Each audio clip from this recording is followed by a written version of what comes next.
Bonjour à tous, a-t-on plus de chances d'avoir une petite fille ou un petit garçon à la suite d'un traitement d'aide à la procréation? C'est notre enquête du jour présentée par Elodie. Bonjour Elodie. Bonjour Bérangère, bonjour à tous.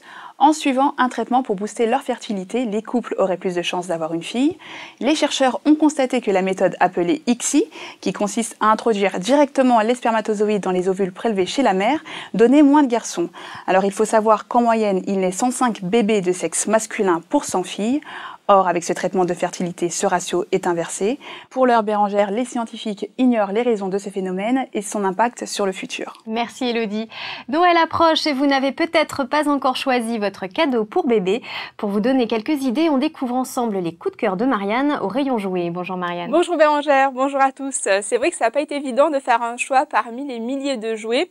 Alors je vous ai fait une petite sélection de mes 5 coups de cœur à choisir selon l'âge de bébé, vos envies et surtout votre budget. D'accord, alors on commence je crois par un cadeau pour les tout petits. Oui, c'est le culbuto d'éveil de Baby Move.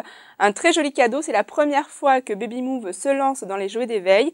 Vous allez le voir, il y a des petites arches magnétiques et ça c'est vraiment très bien pour développer la motricité fine de bébé. Il y a aussi plein de couleurs, des matières à toucher, des bruits à écouter et le petit plus c'est le haut, la petite girafe qui se transforme en marionnette.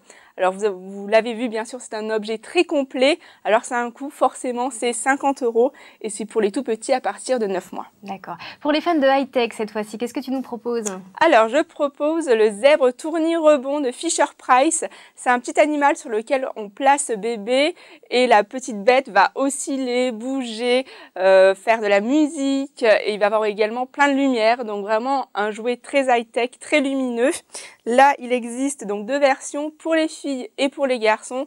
Là aussi, il y a un budget quand même un petit peu important puisqu'il faut compter 60 €. Et du côté des petites voitures alors? Du côté des petites voitures, eh bien, on revient au héros des tout petits, Oui Oui. C'est Mécano qui fait ça, c'est pour offrir son premier jeu de construction à bébé. Il y a 2 versions, donc vous pouvez soit faire une voiture, soit faire un avion. Et là, ce qui est super, c'est qu'une fois que vous avez fini, le petit tournevis se transforme en personnage à mettre aux commandes de l'avion ou de la voiture. Ça coûte 35 € et c'est à partir de 2 ans.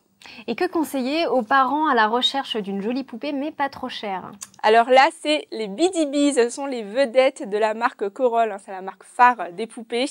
Là, c'est vraiment un tout petit budget, c'est 17 € et les petites poupées sont vraiment très mignonnes, elles ont mis leurs habits d'hiver, donc en rouge et blanc, c'est super mignon et c'est à partir de 2 ans. Et on termine alors avec un jouet en bois à l'ancienne. Oui, pour les fans de rétro, c'est Xylo la grenouille. C'est Nature et Découverte qui fait ça, donc un très joli instrument de musique aux notes très douces pour pas casser les oreilles des parents, ça c'est important. Et c'est donc un petit animal qui se roule, donc ça c'est super mignon aussi à transporter. Et ça coûte 29,90 € et c'est pour les plus grands à partir de 3 ans. Merci beaucoup Marianne. Et pour encore plus d'idées cadeaux, je vous invite à lire notre dossier spécial sur les 50 jouets incontournables de cette année. C'est sur infobébé.com, bien sûr, rubrique éveil. Sur ce, je vous dis à demain. Salut!